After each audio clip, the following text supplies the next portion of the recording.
everyone, and welcome to episode number 8 of the Prostate Cancer Patient Empowerment Program PC-PEP Podcast. I'm Dr. Gabriela Ilie. I'm an endowed scientist in prostate cancer quality of life research and associate professor in the Faculty of Medicine at Dalhousie University in Canada. In this powerful and uplifting episode of the PC-PEP Podcast, I sit down with Nick Aiken, a board member of the Prostate Cancer Foundation of New Zealand, PCFNZ, and a passionate advocate for men's health from Napier, Aotearoa, New Zealand. We first met Nick and his wife at the 2024 PCFNZ conference in Christchurch, thanks to the visionary leadership of the CEO, Peter Dickens, and the growing collaboration between PCFNZ and PC-PEP. That meeting sparked an enduring connection, and this conversation is a testament to what's possible when men around the world stand up for each other's healing. When Nick Aiken, a respected urban planner, was diagnosed with prostate cancer in his early 50s, life as he knew it was interrupted. He had just left a secure leadership role to start his own business when the diagnosis came, at a moment of both professional reinvention and personal vulnerability. In this powerful and inspiring episode, Nick shares how the PC-PEP program helped him regain his footing, not only physically, but mentally and emotionally. As a board member of the Prostate Cancer Foundation of New Zealand and an international leader in PC-PEP's global expansion, Nick is helping reshape the way prostate cancer is understood, discussed, and supported, especially for men in rural and underserved communities. From advocating for PSA testing reform in New Zealand to breaking taboos around intimacy, masculinity, and mental health, Nick's story is one of reclaiming agency and finding purpose in the face of adversity. Welcome, everyone.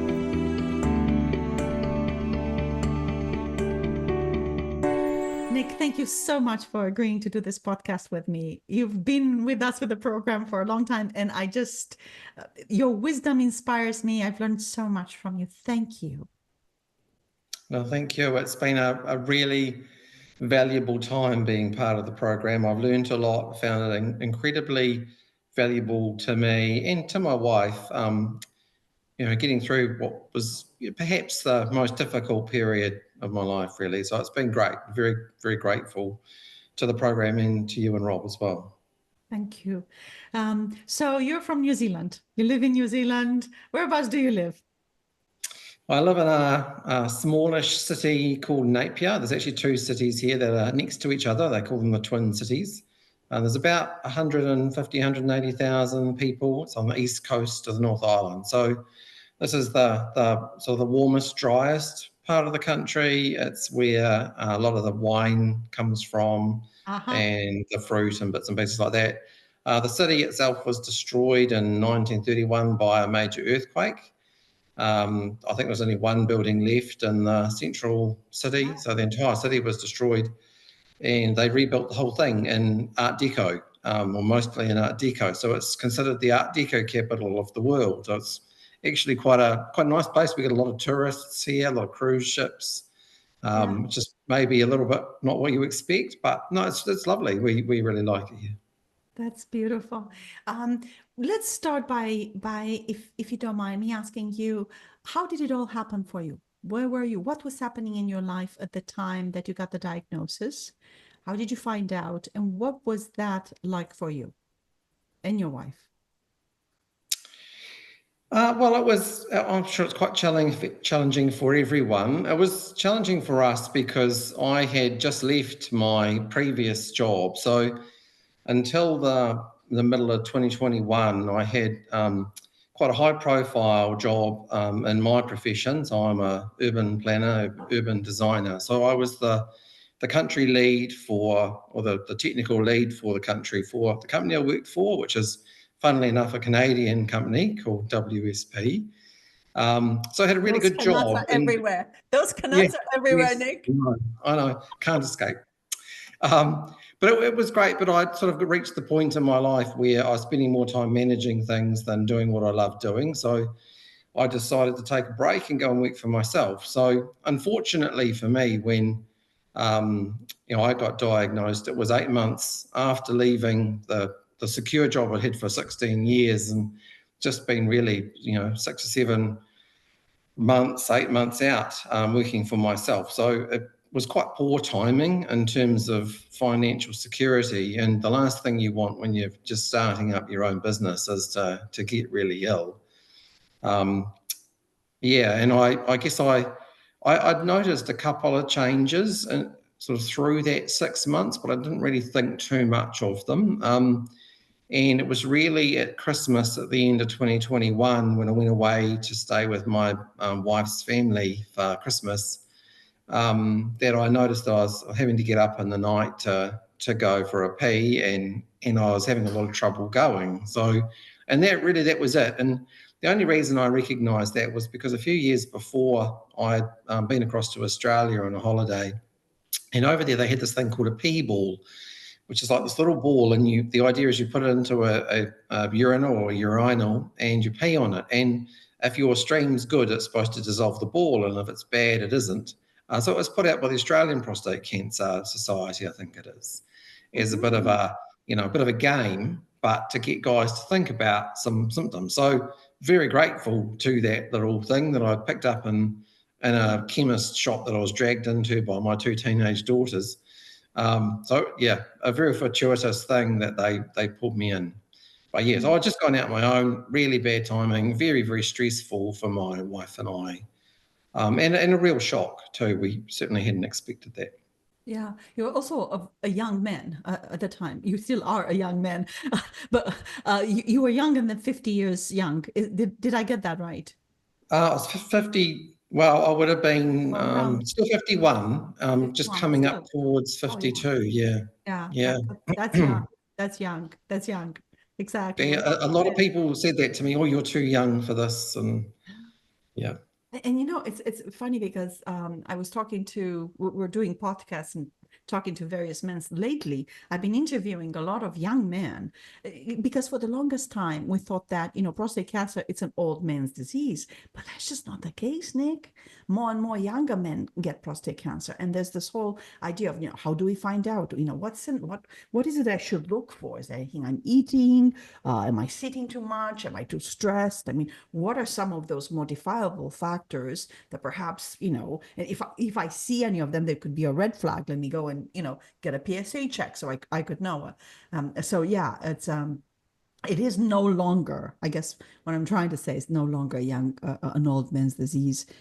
Prostate cancer happens to a lot of young men. Pay attention, gents. If you're listening to this podcast, there are some signs that you should pay attention to. Nick mentioned a few of them. And to just go to your doctor to ask for a PSA is not much, How are things in New Zealand? Can you just go up to your doctor and say, hey, doc, why don't you click that box there with a PSA? Is it as simple as that? No, unfortunately, no. And that was, I guess, part of why it was such a shock to me. No, here there are some guidelines. They date back to 2015, I think it is. They were supposed to be renewed in 2018. Sadly, the health ministry here haven't renewed them. So the guidelines are quite old.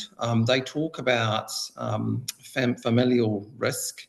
But really what they say is that the doctors aren't really supposed to identify getting a PSA checked here. So really the practice here is that it's left to the man to ask the doctor for a check and then to talk to the doctor about it. And I think that goes back to the sort of a narrative around overdiagnosis. But I did go in and see my doctor when I was 45, and I said, hey, look, should I get a PSA test? Which I must have seen somewhere on a flyer on the wall or something. And his response was, no, don't worry about that. You'll be fine. No one gets that really. Only old men get it. You'll die with it, not of it. And it's not a big deal. And I wouldn't do it if I were you. Even though I mentioned the familial risk. And the guidelines here say, it's over 40 with that familial risk. So I was 45. I went back when I was 50, had the same conversation with him, and he said, oh, no, I wouldn't bother. It's not worth doing that. So I was actually discouraged from getting a PSA check. Sadly for me, that didn't turn out quite so well. So, but it's a very mixed bag here. So some of my friends say their doctors say, oh, you should get this done now. Other ones discourage them. It's very, very mixed. There's no uniformity in the approach, which is, I think, a bit of a worry, really. Yeah, it is. And the same here in Canada. I mean, most medical doctors, family doctors don't really push it unless they hear there has been a, family history. And even then, it depends who you're getting. There's a lot of inconsistency here as well. Yeah, and one of the things that I've learned since then, actually, because I'm reasonably proactive, I've become a lot more proactive since my diagnosis. But I didn't realise, but my family is a BRCA2 family, so I have a pathogenic BRCA2 gene. But because when I went and spoke to my GP and I talked about my grandfather, he wasn't really interested in him, and he said that my mother wasn't relevant. So the New Zealand guidelines only talk about male relatives. I don't have any brothers. So they completely ignore female relatives. So I have actually had a conversation with our health ministry agency here, so Health New Zealand, and their specialists around this. And, it's an undisputable fact that, you can inherit BRCA2 from your mother as well. But our guidelines, sadly, don't talk about that at all. So our GPs are probably completely unaware of the need to think about inheriting it through the female line. So there's a really big gap, I think. Yeah, there is a gap. There is a gap in education at the level of the family doctors. There's a gap, of course, in education at the level of the society. Because if our doctors don't promote it, then maybe I shouldn't quite pay attention to it, right? Because if it was that important, my doctor will bring attention to it. So it's really interesting. And we've been doing this kind of research for a good number of years now, 8-9 years. And it's really personal and really incites advocacy when you hear a young man say, I feel like I went from 57 to 75 overnight. 20 years, a lot of life and living, and gives you a lot of time to adjust, to land on things, to accept, to move on. So sometimes the advocate in me, the little Romanian revolutionary in me that wanted to overthrow Ceausescu is saying, I should go to the GP and ask them, how are you doing, doc? How would you like to feel 20 years older on a flip of a finger? How would that be for you? Because then the message is much more personal. And so maybe that will propel some change. So I know that there are many things that need to change with respect to that, with respect to detection, with respect to looking into things and being more proactive. Tell us a little bit about your involvement with the Prostate Cancer Foundation of New Zealand, and how in the world did you come across this program called the Prostate Cancer Patient Empowerment Program in New Zealand? So I think because my diagnosis journey had a few challenges to it, and I found it very difficult to get hold of information about treatment choices and side effects and so on. I was lucky enough to stumble across the local lead. So we have support group leaders across the country here for our Prostate Cancer Foundation.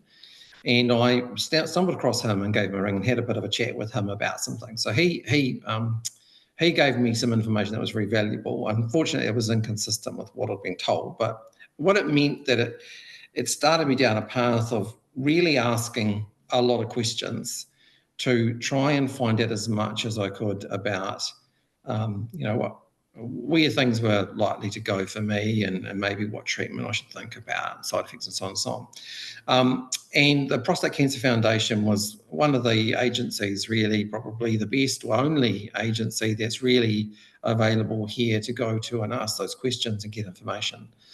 But I found that, I guess, two things. One was I saw a need for some really big change in what happens here in New Zealand for prostate cancer men and their families. And I became very determined that I was going to become part of trying to drive and achieve some of that change. And I get, in a way, that's really a bit of a part of who I am. And that's why I had that job with WSP, because a lot of that was around cultural change within the organisation and leading change and all that sort of stuff. So to me, it became more a bit of a natural thing to say, look, actually, this isn't okay. What's happening here? We need to do better. We can do better. Here's an organisation that I can get involved with. And so I leapt into that, stood for the board, got onto the board, and then really tried to make as many suggestions about things as I could in terms of what we can do better and information, so on. PC-PEP, I came across in the Prostate Cancer Foundation here, so a little bit before my engagement, but there must have been a link made between the foundation and PC-PEP, and there was a pilot program being run. I said, oh, this looks really good, because I'd by now found that there was a whole lot of stuff I didn't know, and that I realised people were probably not going to tell me. And I thought, PC-PEP, what a great way to start to find out this information. So I missed the pilot program, unfortunately, but I got on to the next batch and never looked back. And it's been really, really valuable. Yeah, well, we benefited a lot from your participation in the monthly video conferences. It's a real community has been formed, I think, between the patients participating in the program, those that completed, that are coming back. We're doing monthly video conference where we update the science behind the program. We keep gens informed. And I really like the way things turned with respect to the two countries, because originally in the beginning, when we had the pilot, we were thinking with Peter Dickens and the Prostate Cancer Foundation of New Zealand that we will have a monthly video conference just for the Kiwis, and we'll keep it separate from the Canucks. And it all started where, at the beginning there were just a few gens on the pilot, and they kept saying, yeah, and what do the Canucks do? And what are you doing in the other? We said, oh, we're doing the same thing. I said, well, it would be nice to see those guys. And then we told the Canucks, on Friday nights, which is Saturday morning in New Zealand, we're doing this thing with the Kiwis. I said, what are you telling the Kiwis? And we said, the same thing we're telling you. It's just another session. It would be nice to see the Kiwis. So we thought of asking the two groups, would you like to have a session where, we bring the two of you together?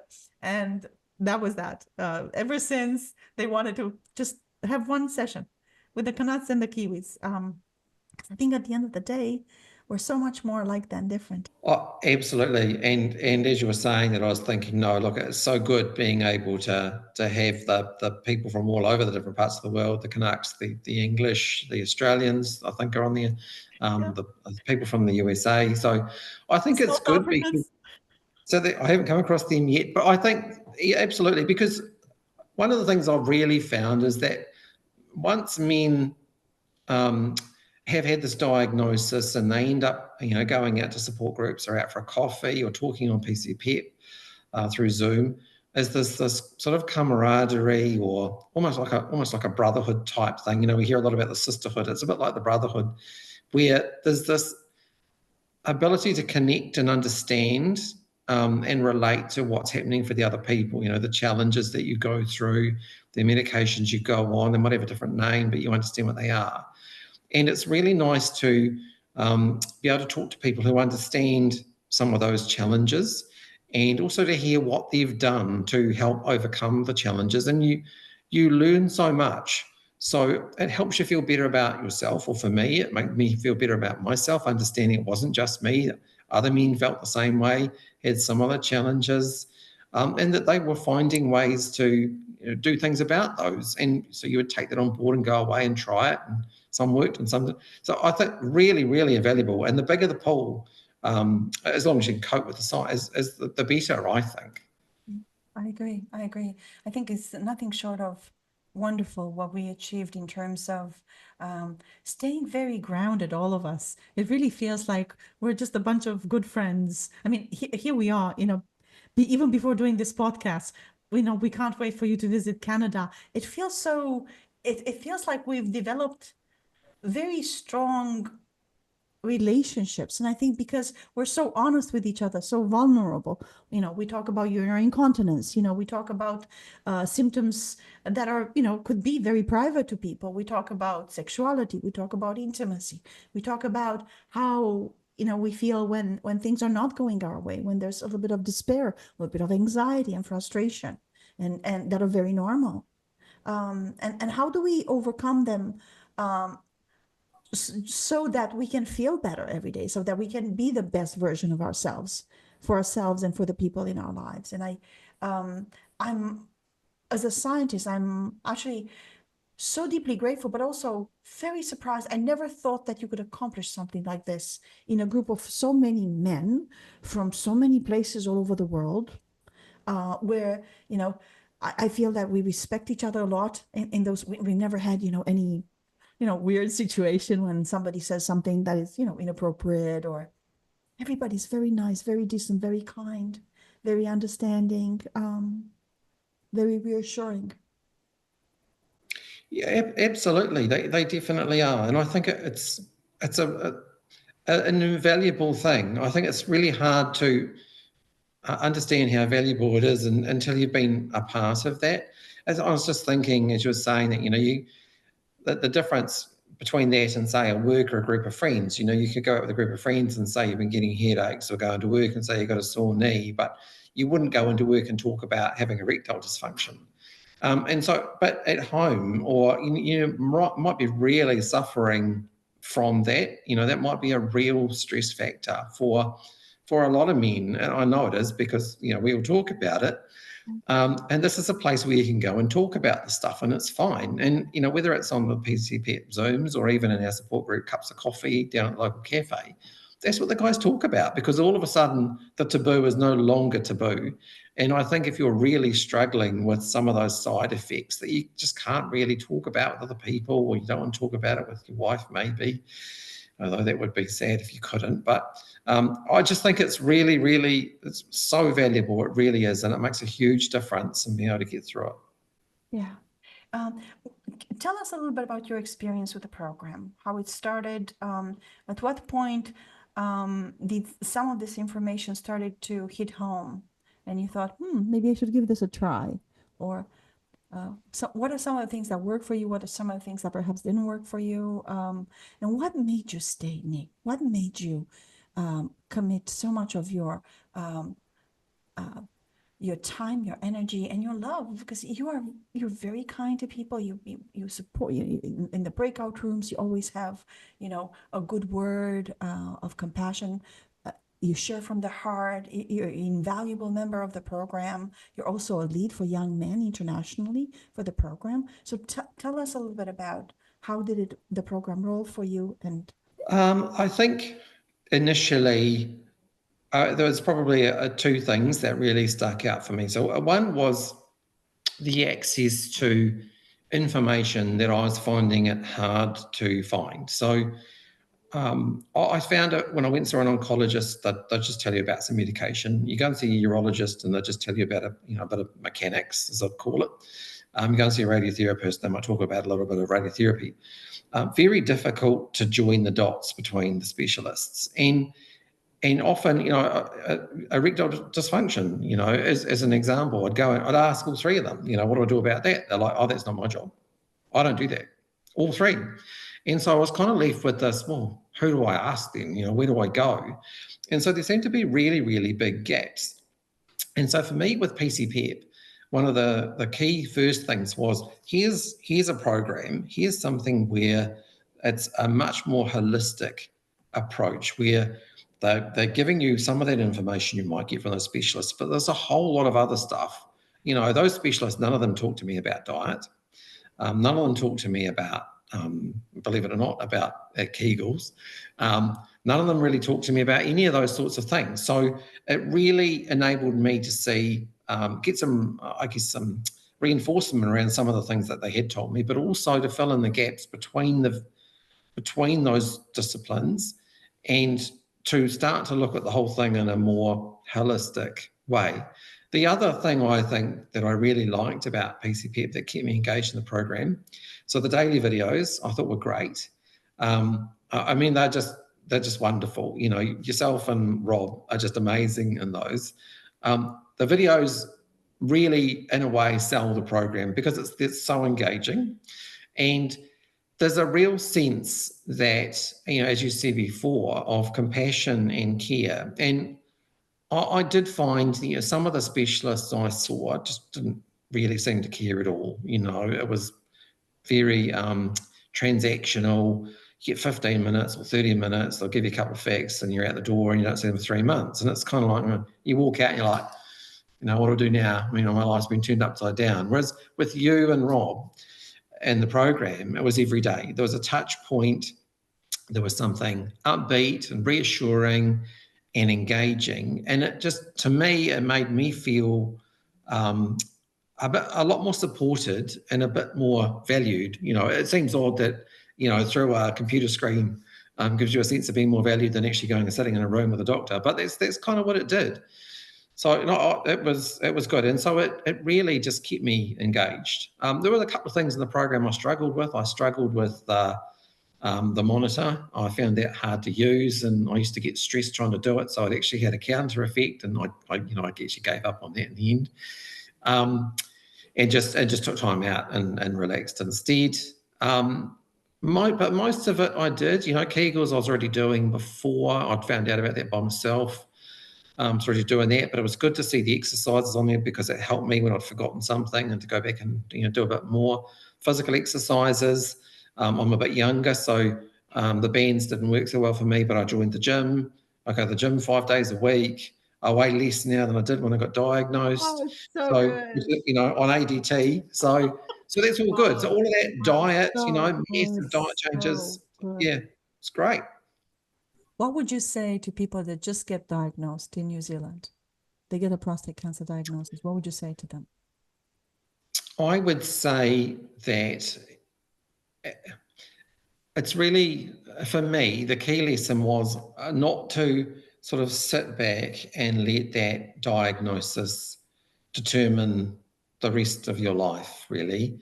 And to get out there and say, well, okay, so there's something wrong with me, and yes, it's cancer, and it's the C word, and everyone's terrified. I was terrified when someone said that word to me, but I learned that there's, what's really important is to think about what can you do, or for me, what can I do to make things better for me, to reduce the chance of it coming back, to keep myself as healthy as I could, to get on with life as much as I could, and to stay healthy and motivated and as positive. And it was challenging at times. ADT is a pretty nasty thing. It's not fun. But I think it's really important to not see that as the end, but to go, I need to think about what I'm going to do here. I need to ask lots of questions. I need to be informed. I need to be my own agent. I'm not just going to sit there and say, look, the doctor will tell me everything. The doctors will tell you a lot, but you really need to take control. I found, for me, take control of my own life and determine my own outcome as much as I could.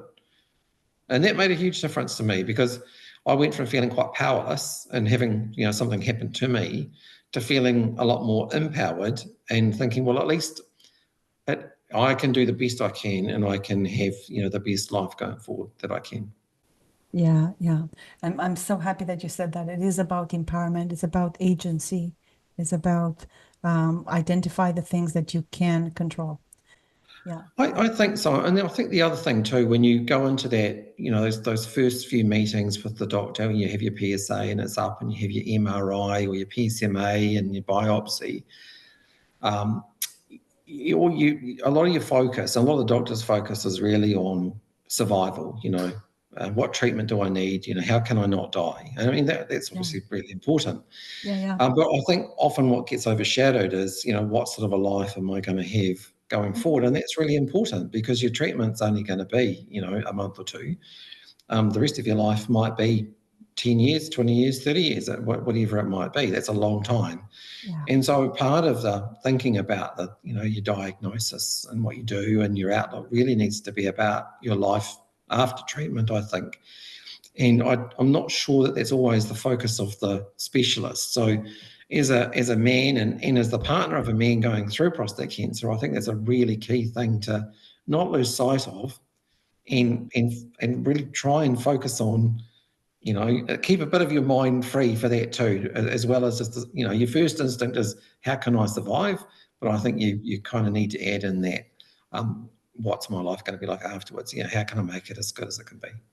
Yeah, I agree. And go check out our website, PC-PEP.org, the Prostate Cancer Foundation of New Zealand. My goodness, you have such a progressive foundation for prostate cancer that is really trying to do the best, advocate for men, bring programs that will empower, that will bring that sense of agency back into you. Because like you said, Nick, you don't want to wait, worry, and waste your life in the meantime, because what happens, you worry in between appointments because you just have to wait. You wait for those appointments, right? In the meantime, you worry, and part with that is also wasting life. I'm going to have to wait. Well, until when? Well, until I know, until the treatment happens, until I make sure that the PSA doesn't go up. Well, that could be 3 years, that could be 5 years, that could be 10 years. What are you going to do in the meantime?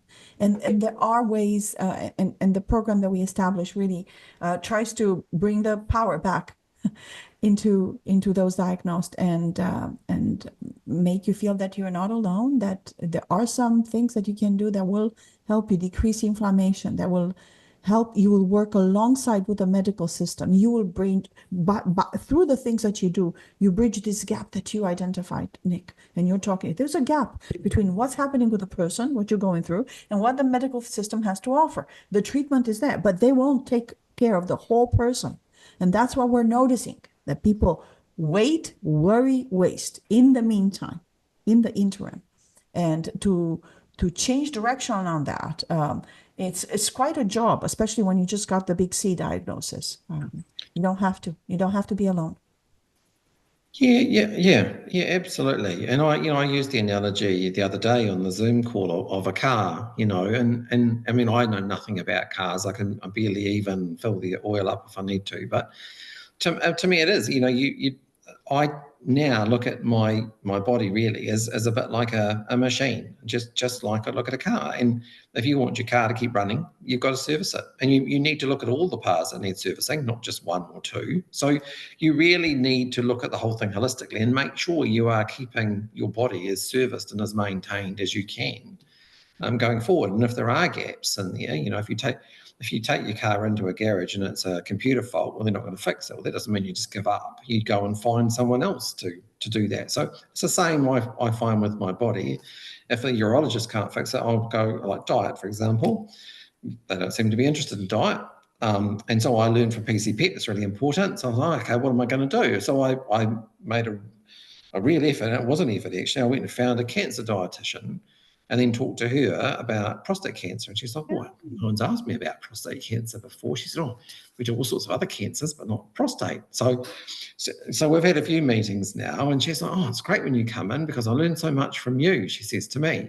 But it's really good because I can still get the bits and pieces I need around, supporting bone density and muscle mass and stuff. Yes. She learns too. And I'm thinking, well, I'm doing something good here because now when the next prostate cancer guy goes in, she's now focusing on that too. So, but absolutely. Look, it's the holistic thing I think is really important. What's next for Nick? What are you up to? Next, in what? In the prostate world or the personal world? Both. A little bit of both. Okay, so the prostate world. So I've just been re-elected back onto the board of the Prostate Cancer Foundation just the last week. So that's good. I was lucky that we didn't have more candidates than spots, so it wasn't contested. But no, I'm very pleased to be back on there. There's actually there's a couple of younger guys on there, some my age, and we've got and a nurse. You would have met Jenny, a specialist nurse. So we've got a real focus on, what can we do to make things better in terms of quality of life. So I've got a lot of work that I want to continue to do there. I think even there's a lot of talk about the diagnosis, 20 questions to ask your urologist, that sort of stuff.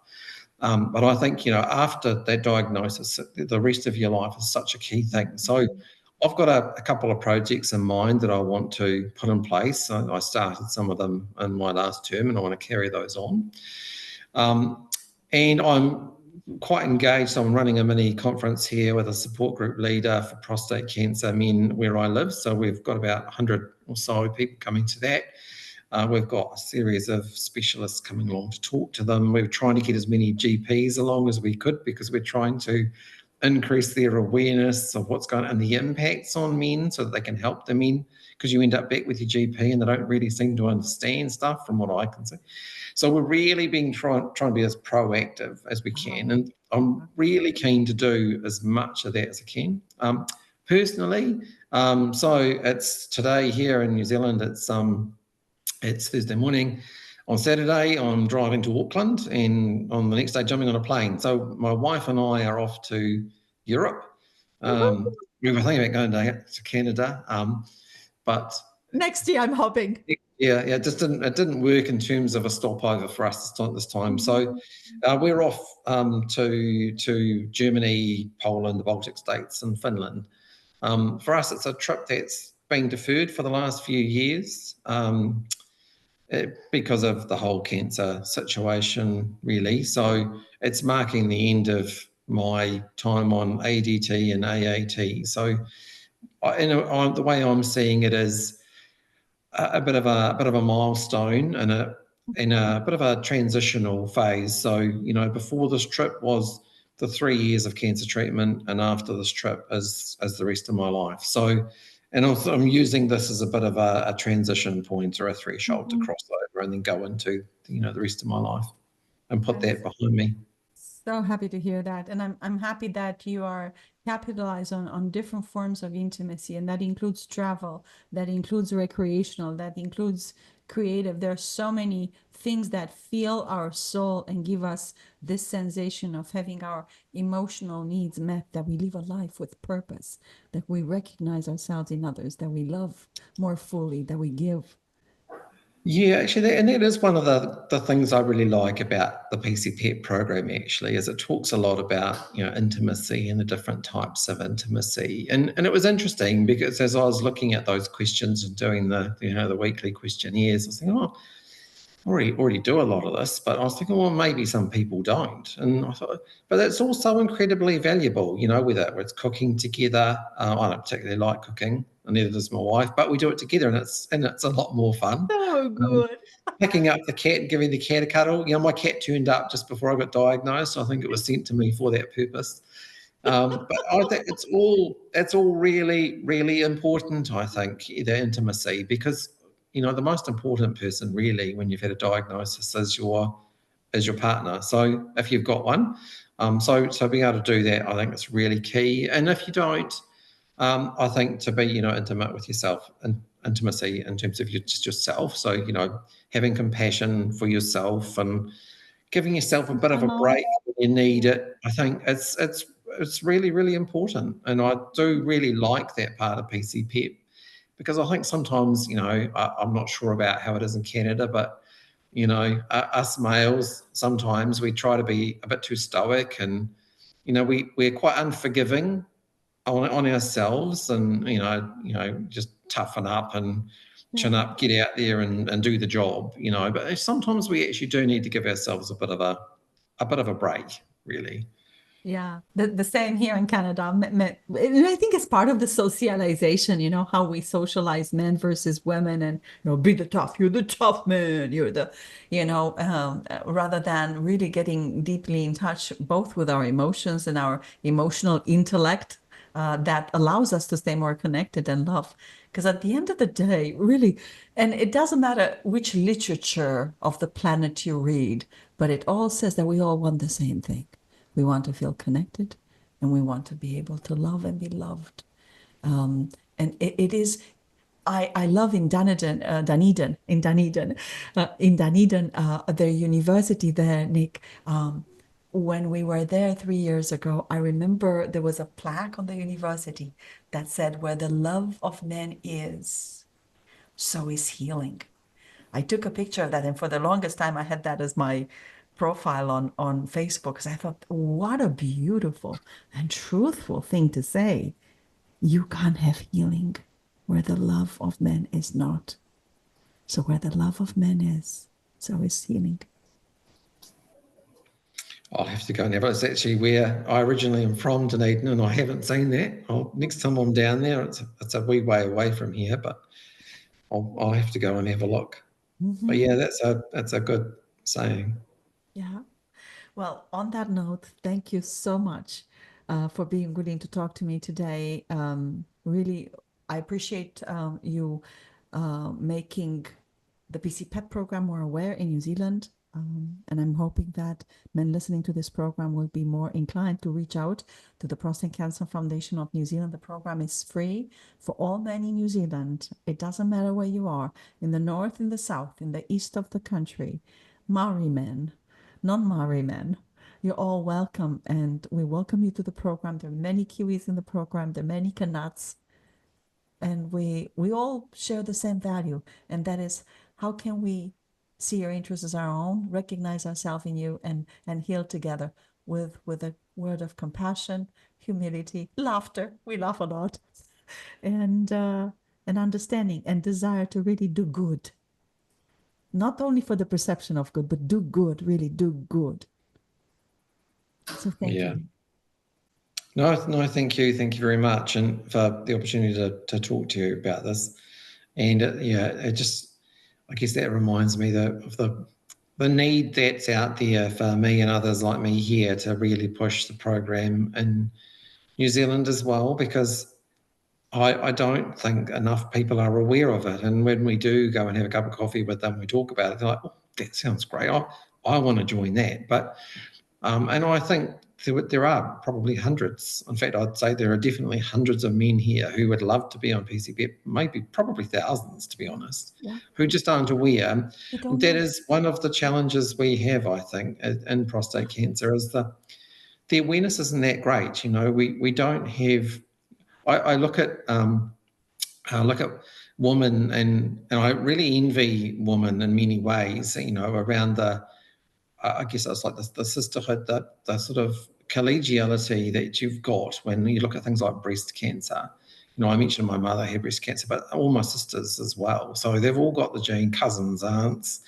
So it's all over the place. And, you know, for them, it's quite different because it's very acceptable to talk about breast cancer. Everyone's aware of it. It's a common thing, you know, but in prostate cancer, even though it's more common and more people die of it here than breast cancer, the awareness is very, very low. And so, you know, there's so many men out there who just don't know about things like PC-PEP. And I think one of the real challenges for those of us who know is to try and get the awareness out there.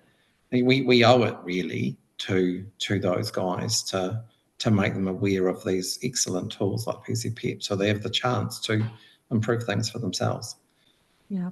Yeah, please try to do whatever you can at your end. And at our end, I think next time you come to New Zealand, and I'm not sure if it's going to be November or December or early at the beginning of next year, but we are planning to come back. And I think we'll do what we did during COVID. Actually, we traveled with two Canucks, Ross McDonald and his wife, Pat. We came to New Zealand, and we gave talks to the prostate cancer, to I think 4 or 5 or 6 prostate cancer support groups all throughout New Zealand. Peter Dickens was kind enough to organize. That was wonderful.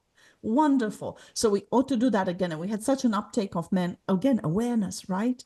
Because I think it's really up to those prostate cancer support groups and men like you working for the foundation to get the word out. We have a similar issue here in Canada. So that is an area that we can all perhaps think more creatively at ways of getting the word out. But I like the idea of, we're also working with the Cancer Society of New Zealand. We also have a program for all forms of cancer PEP, not PC-PEP, but Cancer PEP. And they are running right now a pilot for 50 people diagnosed with all forms of cancer, free for anybody. And they are getting the word out for men, because some men come with prostate cancer and they say, you have a free program with the Prostate Cancer Foundation of New Zealand. So we got I think about 5 or 6 men referred that way because they went to the Cancer Society of New Zealand and they said, PCFNZ has a program, go to them. So it's lovely, but there is more work to do in terms of advocacy. And I think another thing that we're launching here is starting next month is Men of the Month, the PC-PEP Men of the Month. Isn't that good? So again, we're raising awareness. So for the Canucks, for the Kiwis, I think we're going to take turns, you know. And we advertise it for young men, because a lot of young men get prostate cancer diagnosis. For Indigenous men, the Maoris, our Indigenous people as well here in Canada, Black men, it's very prevalent among Black men, Nick, even more so. Huge issue there as well. And rural men that live in remote areas. And you think, imagine living in the boonies, not really having prostate cancer support groups around you. I mean, that's tough. That's tough.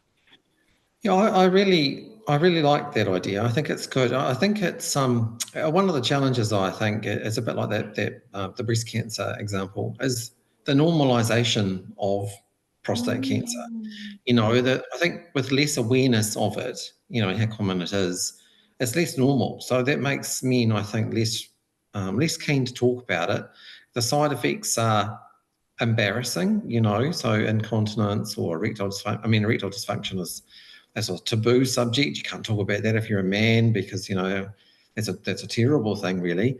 But I think there can be quite a sense of a shame. And I think the more that it can be normalized, the more that people can see, lots of people have it and it's a bit like breast cancer. It's terrible, but it's out there and we need to face up to it. I think that's great. So I think anything that helps normalize men having prostate cancer is wonderful because it removes some of that. I think shame's probably the best word. So that, and in some parts of society, it's tougher. For Maori men, it is tougher. I don't know for Black men because we don't have too many Black men here, but for Maori men, definitely. There is a name for it which I can't think of, but yes, definitely. But for the general population, I mean, no man wants to, especially younger men too. Like I work, I still sit in an office and work, and I don't want to sit in there and have people look at me and go, this guy might have incontinence or whatever. So it is very challenging. So I like that idea, and I think the more we can get that out there, the better, really. You made me think, a beautiful point. Thank you, Nick. You made me think of something that Rob said. Rob said, how sometimes he gets asked, how does healing look like? Give me an example of healing. And Rob says, well, sometimes healing looks as simple as you having the power and the peace within your heart to say, I have cancer. Even that, I have erectile dysfunction. Even that is such a place, from there you can go up, because now that that's out of the way, you get to realize, so I get to be present in intimate moments that make my heart open. Because really, sexuality is a gateway to that, feeling connecting with another person. And there are so many other ways in which I can still feel connected. Okay, I may have erectile dysfunction, but I can still feel very connected and find ways where I can be authentic, I can be real, I can land on that place of perhaps a loss and mourning that loss of erectile dysfunction, not having erectile function. But I can go from there, I can move from there. I can be more aware. I can take in, it's like, savoring a raisin in your mouth, so much flavor in one raisin if you just be mindful. So all of a sudden you get to experience so much more pleasure out of life, even when you don't have erectile function. But it is that process of healing, of landing on what is without guilt, without shame, like you said, because there's a lot of shame around this, with awareness, with compassion, with love. Yeah, I think it is, as a younger man, it is one of the most difficult things to confront. It really is. And it's certainly something you can't really talk to a lot of people about. So I think in my mind, for me, it was, I can't allow that to happen. And that would be the end of the world and so on. So it's a hard thing. And for me, I had to accept things weren't the same as they were before. For me, they're not too bad, but they're not the same as they were before. And then, it was then, what can I do to keep them as good as they can be? So it was back to that car analogy again, and I learned diet's really important, exercise is really important, intimacy with the other person is really important. So, but you do need to accept it, I think. And I think it can if you don't do that, you can end up in quite a dark place. And I think a lot of men really struggle with that. And the ability to talk to others, whether it's your partner, whether it's your friends, a support group, it's on PC-PEP, people like yourself and Rob. I think it's such a key thing, because that's one of the biggest gaps that I found in the whole prostate cancer medical world is around sexual function. Very few of the specialists seem to want to own that or say it was part of their area. I mean, there's a few people around. If you look online, you can find them. Australia seems to be quite good with some of that stuff. But it can be quite a lonely place. It's hard to talk about. Men are terrible at talking about that stuff in the first place. From what I hear, women are a lot better about it. Men are terrible. It's not something guys talk about normally until you get prostate cancer.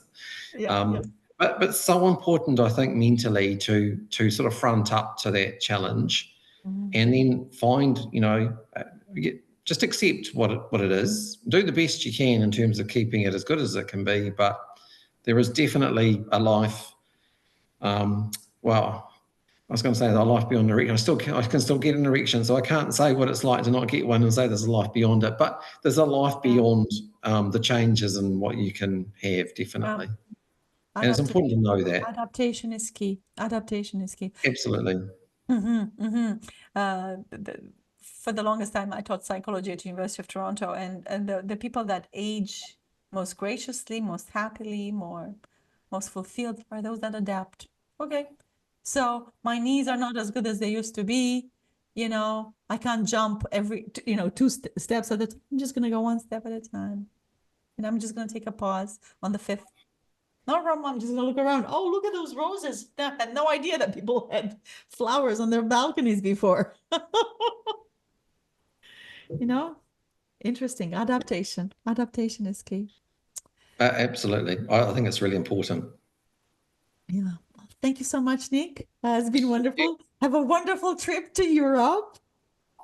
I will. I think it's going to be amazing. We haven't been for such a long time on a trip overseas. Enjoy every bit of it. Yeah. I will. I hope you come and see Canada next year. I hope we're on your wish list. You are definitely on my wish list, and my wife has been talking to me about, we need to go to Canada, and I want to go to Canada for years. So it's definitely on the. In fact, the alternative trip we had was because we like to get a car and drive, so we were going to start in Florida and drive up to Halifax, up the east coast of the States. That would be so lovely. Yeah, so that's definitely on the bucket list. But it sounds like you might be over here before we get to Canada. Yes, definitely. I think we'll see you in the meantime. So we get to see each other every kind of 6 months or so. We see each other for a little bit. I might have to remind Peter to put me into the loop of when you're over so that Kate and I can come and catch up. Definitely we will do that. Thank you, Nick. Have a beautiful holiday. Thank you for sharing from the heart.